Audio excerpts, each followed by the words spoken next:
Out of nowhere, a second vehicle pulled up alongside Duck, and an individual started shooting. The agents in Chicago had to immediately take action, which required them to pursue the vehicle that the shots had come out of.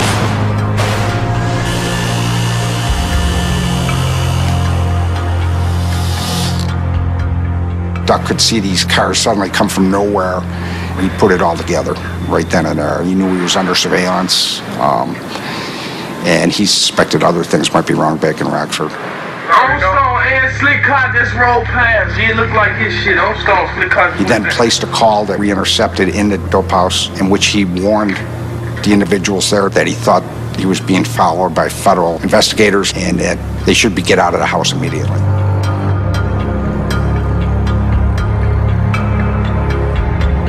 They scrambled back to Rockford that night, Ambrose Jones in the SUV, and Duck, we later learned, in a taxi. That was when the jig was up, so to speak, and it was time for us to start making arrests, which is what we did on September 14th.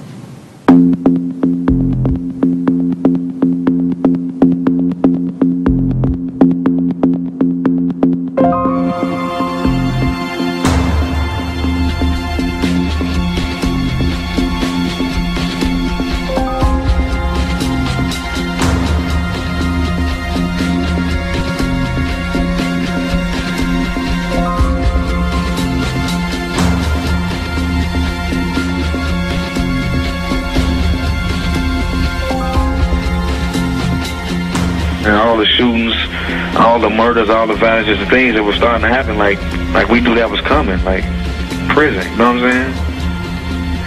I knew it was coming, but I didn't picture it coming like that. I would have liked it to have gone longer because I wanted to find his source of drugs, his supply of money, find more about up the chain. So I would have liked it to go on longer. Surprise, you never know. Stuff like this, sometimes you think things are going to be quick and they take forever. You don't know. After the arrests were made, there were 16 individuals charged. 13 of those ultimately pled guilty, and 3 of them went to trial. The defendants here received lengthy sentences. The leader of this conspiracy, Daryl Davis, received a 42-year sentence. And that trickled down to the other members of the conspiracy, and like Bradford Dotson receiving a 35-year sentence after trial, Montrell McSwain a 25-year sentence after trial. The sentences handed down in cases like this are draconian. 42 years for Daryl Duck Davis is a life sentence. He is going to be an old man when he gets out.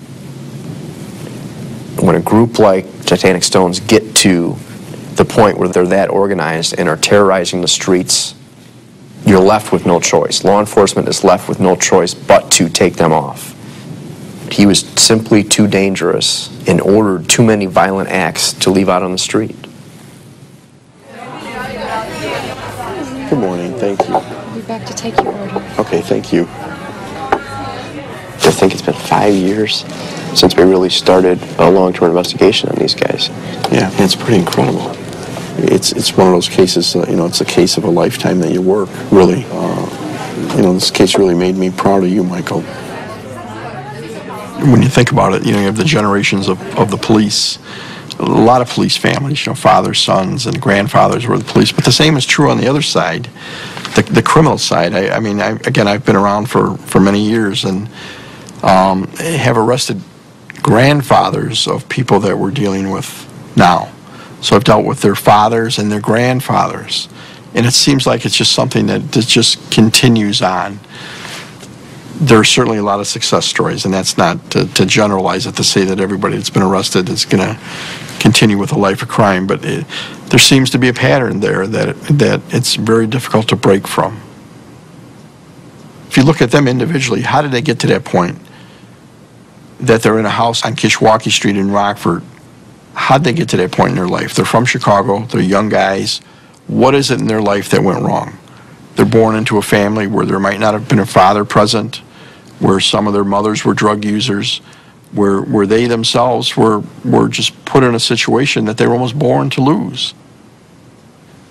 Well, I think anytime you see a story end where young men in the prime of their lives go to spend the majority of their time in federal prison, I think that is tragic. They weren't much younger than me. Our paths certainly never crossed in life, but we had very different upbringings, very different advantages or disadvantages, and you wonder if a Montrell McSwain or a Bradford Dotson was given the upbringing that I had, for example, if things would have turned out differently. From our standpoint, these are dangerous guys. We had to take them off the street. We wanted them to go away for the rest of their lives. From this family standpoint, they put aside what they did. That's still their loved one. It's their son or their brother. They love them no matter what they did. I think sometimes it's not only tragic, but sometimes it's a relief for them because they know what they're doing. Their son or their brother, whoever it might be, they know they're in Rockford dealing dope. There's two ways out of that. You're going to the penitentiary or you're going to end up dead. Every day that the phone would ring or I would hear the siren, I thought, okay, that someone's going to tell me, come identify your son. Because that was definitely the path that he was going down. I could have been a better parent. I know I'm a better person. I've proven that I'm a better person than that. But unfortunately, my son doesn't know me in my present state. And that hurts me. Come on, it's raining. Oh, boy. My grandchildren, they're sweethearts. No, get in the back, get in the back, get in the back, get in the back. No, Daryl's 6, and Deshante is 7. Wonderful, wonderful children. Okay, can you give us a pop, because we don't got that much money. Okay, I'll give you some money. They don't know the nature of what has happened. They just know their dad's in jail. And when is he getting out? Daryl, go sit down. Yes. I want to sit here. You sit over there, please. Yeah, I gotta go get french fries. You want some french fries? Okay. Yeah, it's a joy having them. It's an absolute joy. I'm getting a second chance at this. Go to the front and say, excuse me, could I please have some barbecue sauce? Can you do that? No, I didn't ask you. I told her. You want another hamburger?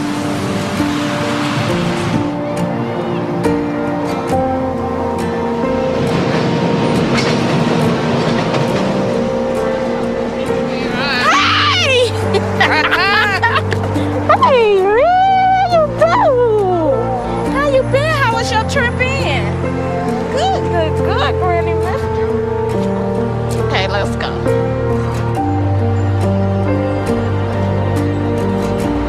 Crack your knuckles. Your dad used to crack his too. You see how big this part of his hand is? When you go visit him, when we go visit him this summer, look at this part of his hand. He got lumps sitting on his hands. And his hand's been through a lot.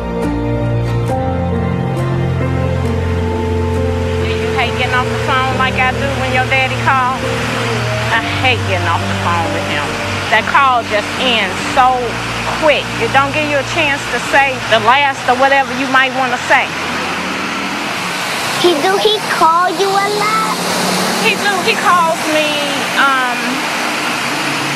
at least 3 times a month. He don't call us a lot. He called Granny's house. He called Granny's house? Yeah, but I don't be over there. I think we should write a letter to the prison and tell them we want more time. They all say, we can't give them too much, we can't give them any more time on the telephone. Here, y'all just take them. Wouldn't that be nice? That would be nice. Yeah. He only got 30 years left, Granny. Maybe so.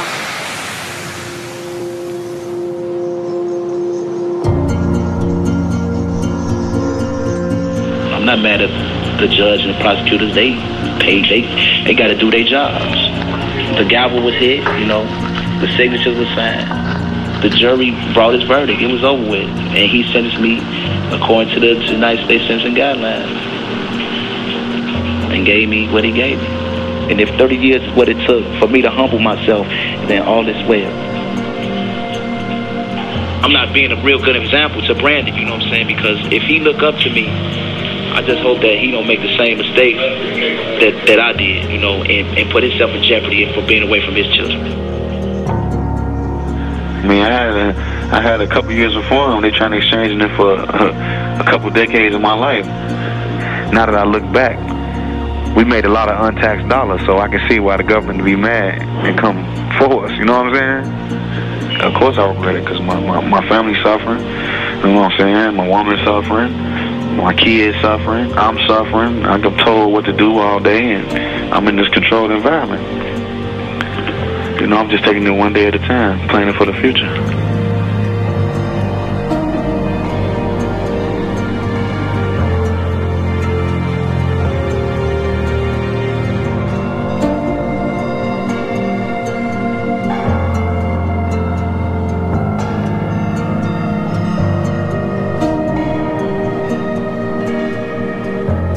I do have a broken heart. Even though they might do wrong and stuff like that, your children are your children. And I took care of my children.